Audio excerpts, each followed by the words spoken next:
Pendeta Joni dan semua jemaat yang hari ini boleh hadir di tempat ini. Sebelum kita mendengarkan firman Tuhan, saya perkenalkan diri Bapak Ibu Saudara, sebab ada pepatah berkata, kenal maka sayang, tak kenal maka tak sayang. Memang itu berlaku untuk orang lain, namun untuk kita, kenal atau tidak kenal, tetap harus sayang. Amin. Amin. Saya pendeta pembantu Mesak Sihombing. Ada warga Sihombing di sini? Nah, puji Tuhan. Istri saya berupa ribuan, dan oleh anugerah Tuhan sudah memberkati kami satu anak laki-laki dan satu perempuan. Dan oleh anugerah Tuhan juga, maka kami boleh membuka satu pelayanan gereja Bethel Indonesia yang ada di Jalan Pinje, kilometer 13. Namanya GBI Horas, karena letaknya ada di Jalan Horas. Puji nama Tuhan. Itu sekedar perkenalan kita. Mari kita buka Alkitab kita dalam Lukas pasal 18 ayat yang pertama. Lukas pasal 18 ayat yang pertama sampai ayatnya yang ke-8. Tema yang sampai kepada kami adalah doa yang dijawab. Ayat pertama, Yesus mengatakan suatu perumpamaan kepada mereka untuk menegaskan bahwa mereka harus selalu berdoa dengan tidak jemu-jemu. Katanya, dalam sebuah kota ada seorang hakim yang tidak takut akan Allah dan tidak menghormati seorang pun. Dan di kota itu ada seorang janda yang selalu datang kepada hakim itu dan berkata, belalah hakku terhadap lawanku. Beberapa waktu lamanya hakim itu menolak. Tetapi kemudian ia berkata dalam hatinya, walaupun aku tidak takut akan Allah dan aku tidak menghormati seorang pun, namun karena janda ini menyusahkan aku, baiklah aku membenarkan dia, supaya jangan terus saja ia datang dan akhirnya menyerang aku. Kata Tuhan, camkanlah apa yang dikatakan hakim yang lalim itu. Tidakkah Allah akan membenarkan orang-orang pilihannya yang siang malam berseru kepadanya? Dan adakah ia mengulur-ulur waktu sebelum menolong mereka?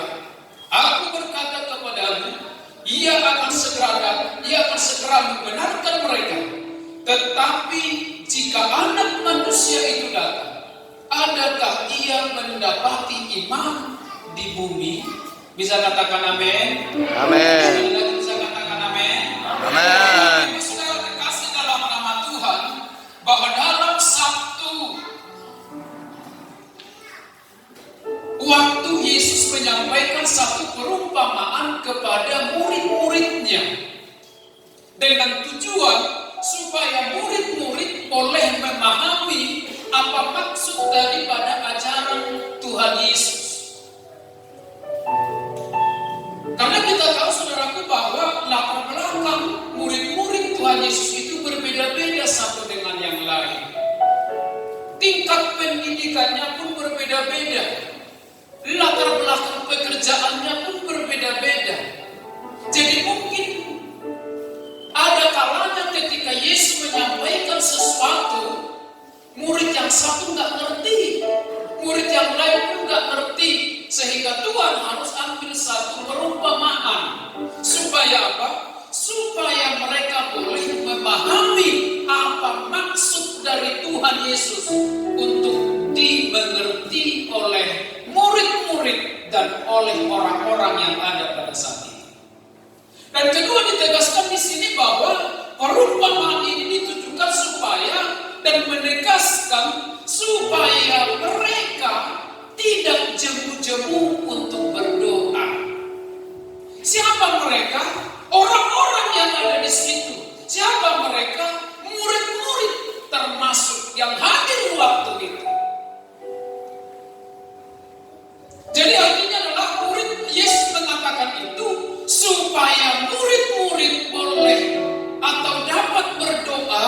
dengan tidak jemu-jemu.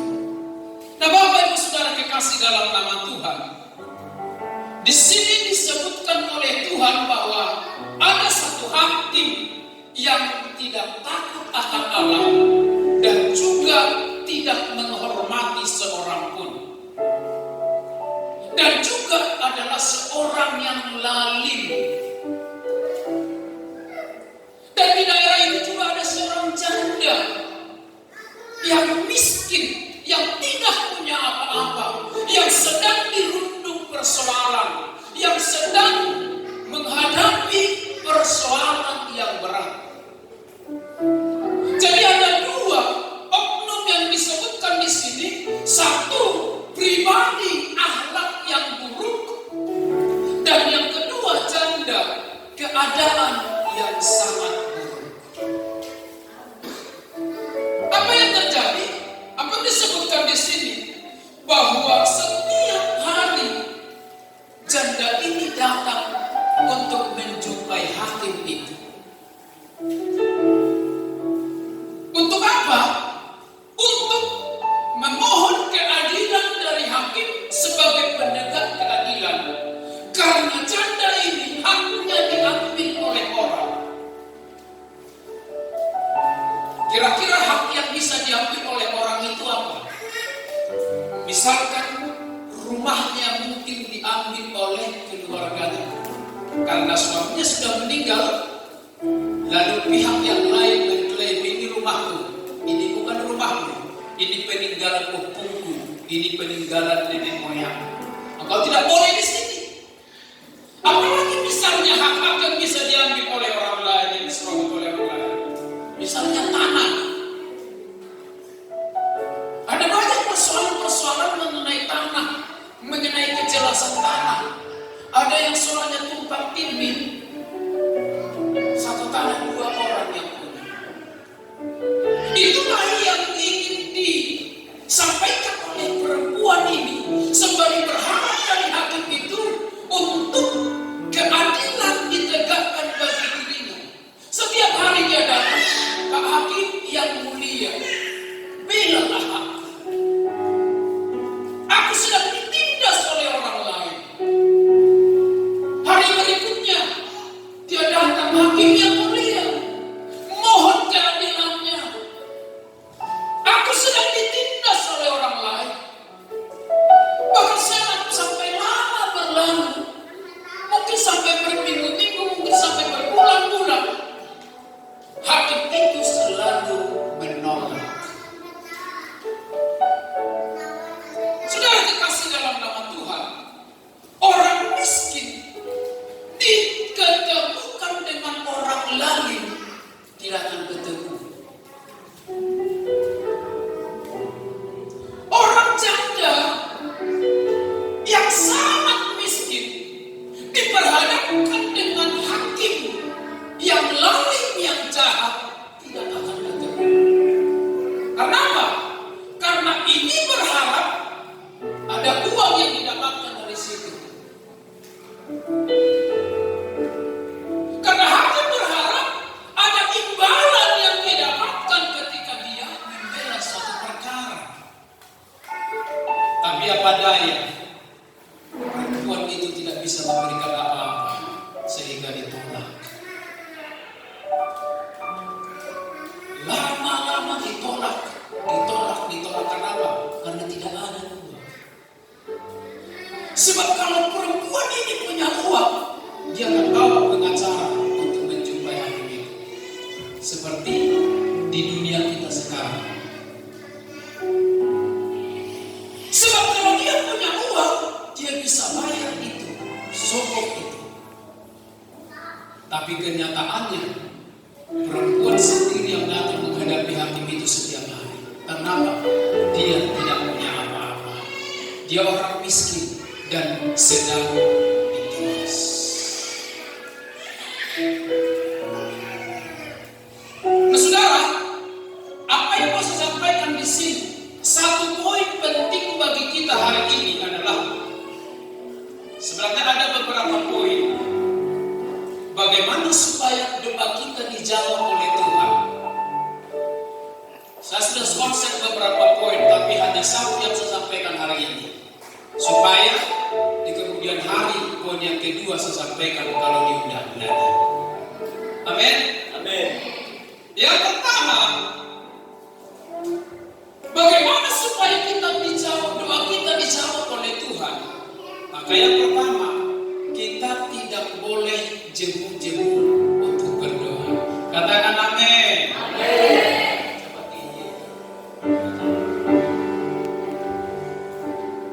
Di saat ku tak berdaya, kuasa-Mu yang sempurna, ketika ku percaya mujizat itu nyata, bukan karena kekuatan, namun Roh-Mu ya Tuhan. Ketika ku berdoa, mujizat itu nyata. Di saat ku tak berdaya, kuasa-Mu yang sempurna, ketika ku percaya mujizat itu nyata, bukan karena kekuatan, namun Roh-Mu ya Tuhan. Ketika ku berdoa, mujizat itu nyata. Ketika ku berdoa, mujizat itu nyata. Ketika ku berdoa, mujizat itu nyata. Siapa yang percaya ketika kita sungguh-sungguh berdoa, mujizat akan nyata? Percaya dengan segenap hatimu. Amin. Ketika kita berdoa dengan sungguh-sungguh, dengan tidak jemu-jemu, maka mujizat akan terjadi. Katakan amin. Saudara terkasih dalam nama Tuhan, tidak ada sejarahnya atau tidak ada pintu sebenarnya untuk membela perkara yang dihadapi oleh perempuan ini. Kalau dia datang hanya sekali, maka dia tidak akan mendapatkan pembelaan. Kalau dia datang hanya 2 kali, maka dia tidak akan mendapatkan haknya. Kalau dia datang hanya 3 kali, maka hakim akan selalu menolak. Tetapi dia datang bukan sekali, 2 kali, 3 kali. Alkitab mencatat setiap kali dia datang dengan tidak jemu-jemu, dengan tidak merasa takut, dengan tidak merasa lelah, sehingga terjadi usahanya, kerja kerasnya membuahkan hasil yang baik. Orang yang jahat sekalipun, orang yang lalim sekalipun, orang yang tidak menghormati Tuhan sekalipun, ketika didatangi terus, dia akan melakukan pembenaran bagi janda.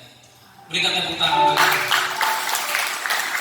Makanya di ayat pertama dikatakan, Yesus mengatakan perumpamaan ini untuk menegaskan supaya mereka berdoa dengan tidak jemu-jemu. Kalau saudara baca di Kamus Besar Bahasa Indonesia, arti kata tidak jemu-jemu tidak lelah. Artinya bahwa setiap kali datang kita tidak merasa lelah. 2 kali kita datang kita tidak merasa lelah. Bahkan setiap kali kita datang kita merasa tidak lelah. Karena apa? Karena ada harapan yang kita harapkan untuk membela kehidupan kita. Saudara, betapa berharganya ketekunan doa yang diharapkan oleh Tuhan Yesus dilakukan oleh murid-murid waktu itu. Kenapa saya bilang demikian? Sampai ia boleh mempersamakan dirinya dengan hakim yang lalim. Sampai dia boleh mengambil satu perumpamaan untuk boleh mempersamakan dirinya dengan hakim yang tidak takut akan Tuhan. Padahal perbedaannya jauh, sangat jauh. Allah itu adil, Allah itu kasih, Allah itu baik, Allah itu murah hati. Tapi hakim yang tidak takut akan Tuhan berbeda dengan Allah. Tapi dia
Ayat yang ketujuh.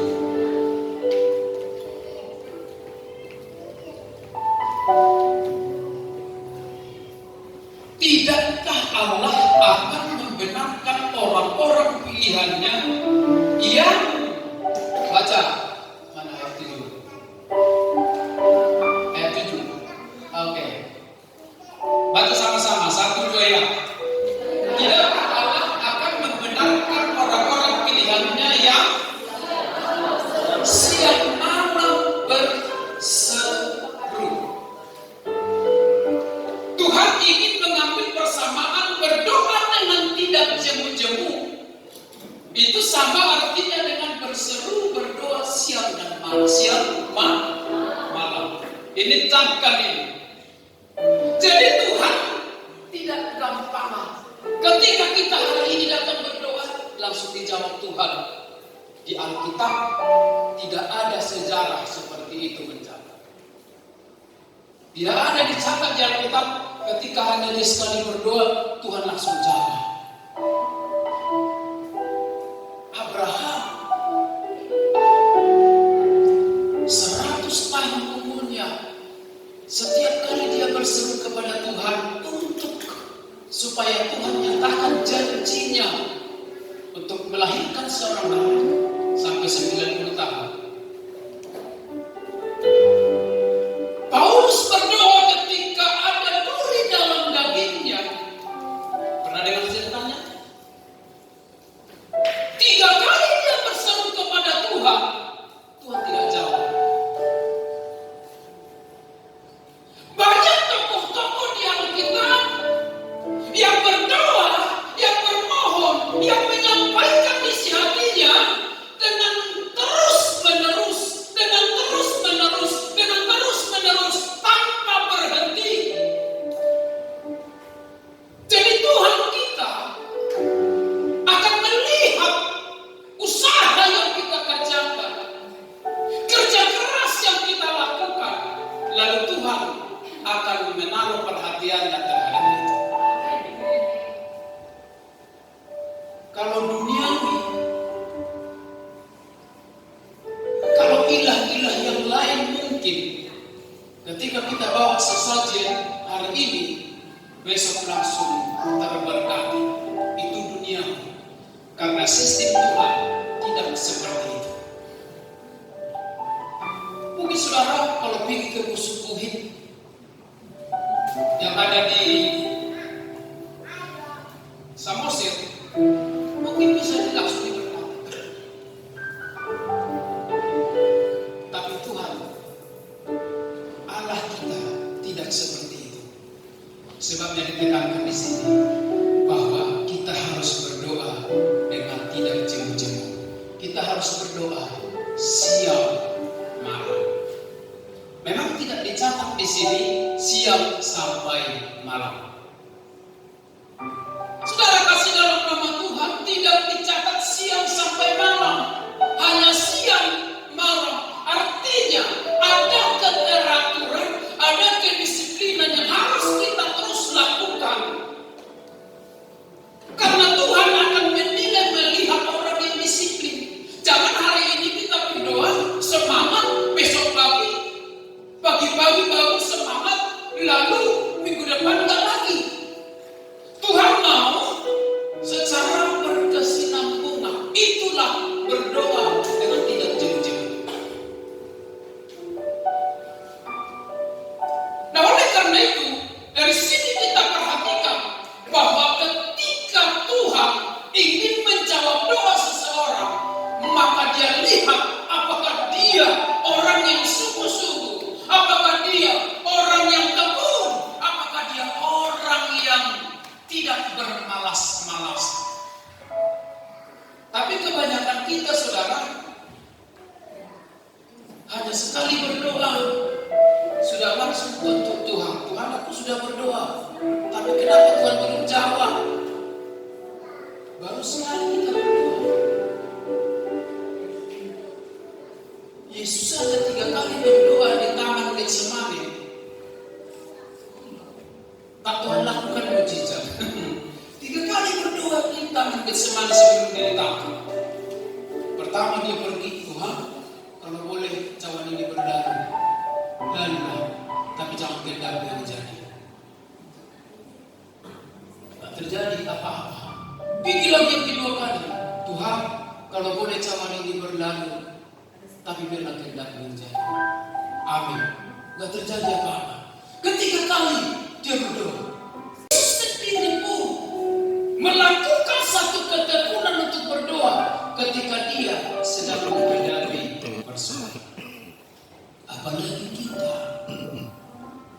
Apa persoalan yang kita hadapi hari ini? Apa tantangan yang kita hadapi hari-hari terakhir ini?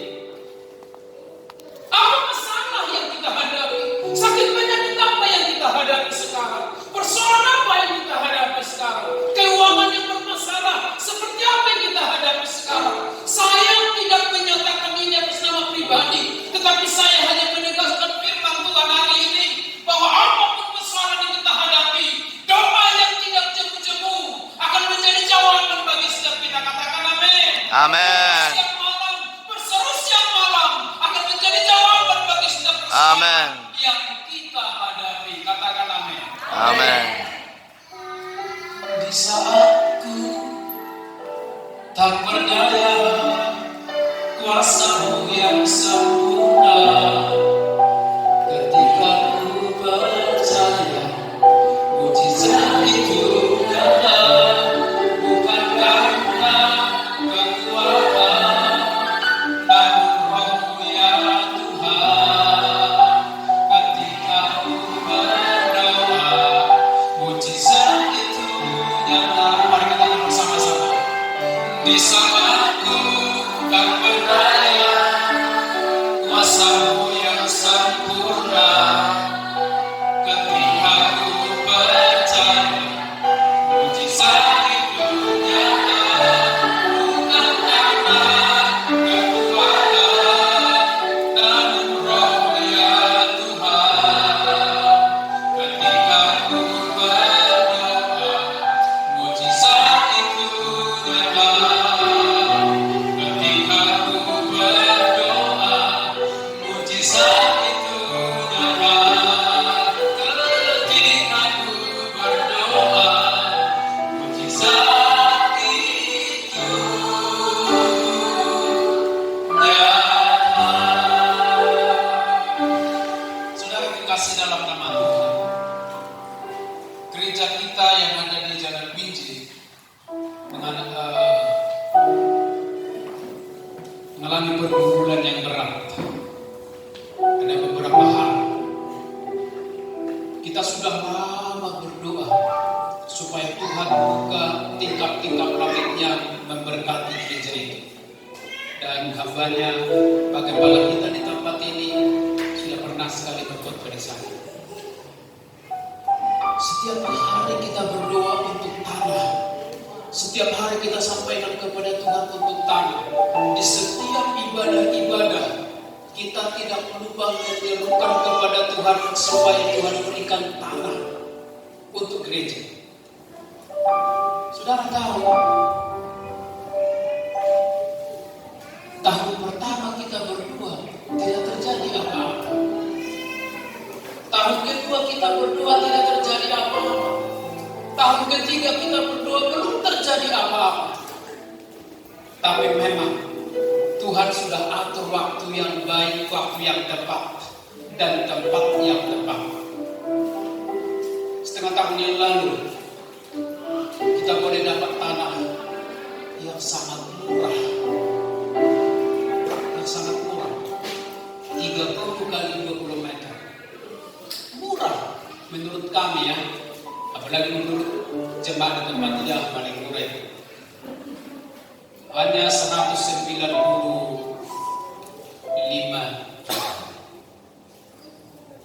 30 kali sudah sertifikat. Dan luar biasanya adalah uang kita waktu itu hanya ada 55 juta. Ini kesaksianku, kesaksian kami Bapak Ibu. Saudara hanya boleh merenungkannya bagaimana cara Tuhan menolong kami. Dan mungkin itu berbeda dengan di sini. Saudara, ketika kita jumpai yang punya tanah, maka kita bilang kita kasih 50 juta, kita minta suratnya dibalik namakan. Padahal uang masih 55 juta. Dan dia mau. Bayangkan saudara, mau. Dan yakin sama kita. Akhirnya pikir, kita umumkan di jemaat. Seperti hari Minggu sekarang. Kita bilang besok kita akan bayar tanah DP-nya 55 juta. Dan Bapak Ibu yang terbebani,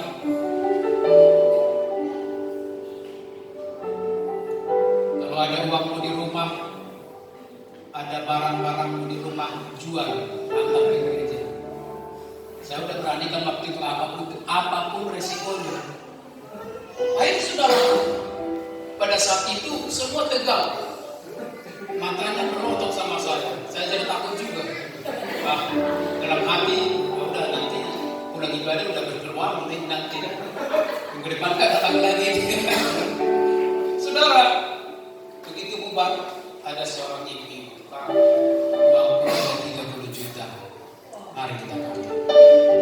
Bayangkan, bisa mengirim. Lalu sorenya lagi, Pak, sorenya orang sedekah ini datang ke rumah.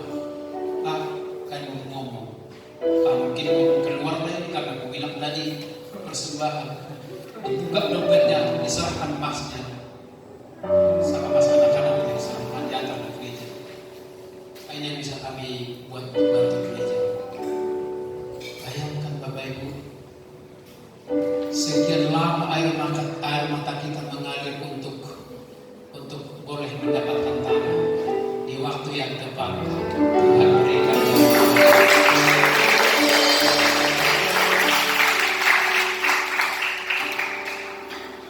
Terus berlanjut. Pertolongan Tuhan datang dari sana, pertolongan Tuhan datang dari sini, pertolongan Tuhan datang dari sini. Karena Tuhan lihat sudah cukuplah air mata mengalir. Aku akan memberkati kau.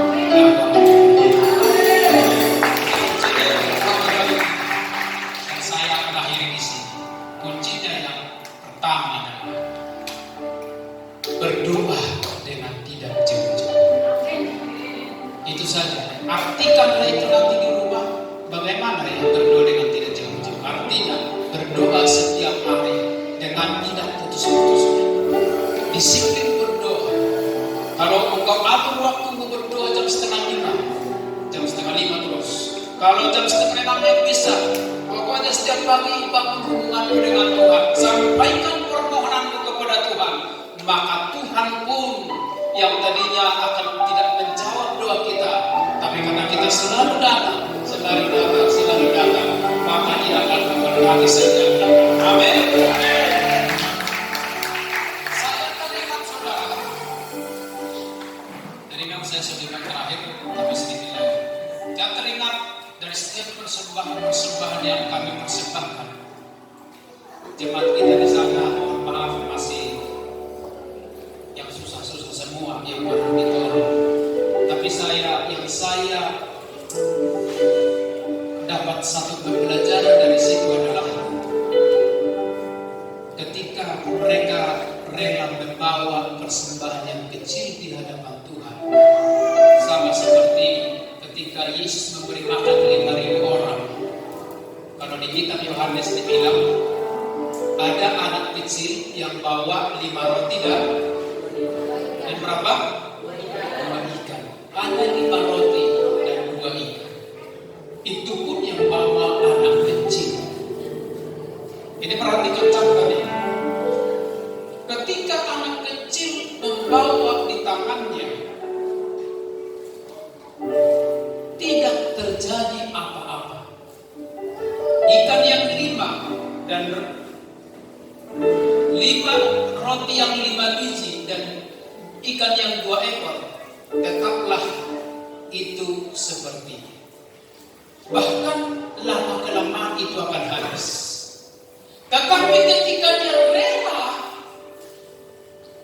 menyerahkan 5 roti dan 2 ikan ini kepada Tuhan,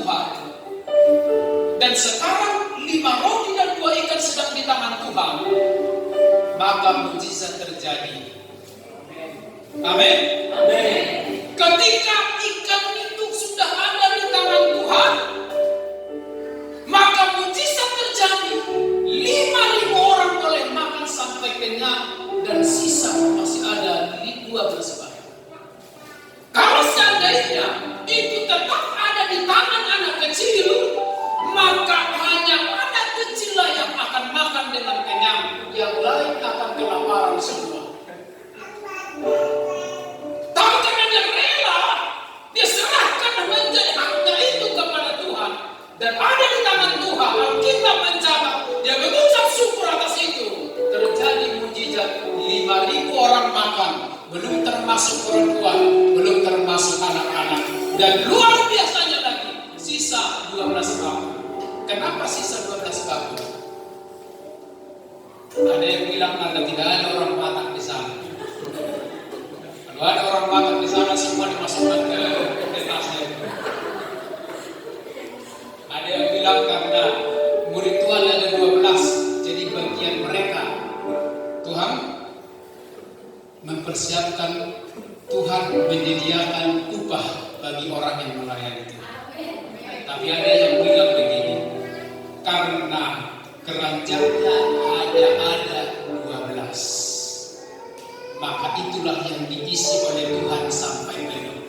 Kalau keranjangnya ada 30, Tuhan akan isi itu keranjang sampai 30. Artinya jangan kita pernah membatasi kuasa Tuhan. Amin. Anak-anakku biarlah sampai tamat SMA sajalah sudah hebat itu, karena itu kemampuan. Jangan berpikir yang besar, karena Tuhan Allah kita adalah besar. Bilang sama anak-anak kita, kau nanti harus sekolah setinggi-tingginya. Aku percaya karena Tuhan besar. Tapi semua itu akan sukses ketika dengan berdoa. Dengan di saatku, mari kita tepukkan tanganku. Masaku yang sempurna, ketika ku baca satu kata Engkau ya Tuhan, ketika ku berdoa satu kata. Yang sudah mulai malas untuk berdoa, yang sudah mulai jenuh untuk berdoa, mungkin kau berdoa tapi belum dijawab Tuhan. Kau berdoa belum dijawab Tuhan, tapi yakin dan percayalah bahwa semakin engkau mendisiplinkan waktu untuk berdoa, semakin engkau tidak jemu-jemu untuk berdoa, maka ada saat dan waktunya nanti Tuhan akan nyatakan mujizatnya bagi setiap kita. Tuhan akan nyatakan mujizatnya bagi saya. Tuhan akan nyatakan mujizatnya bagi gereja ini. Percayalah di mana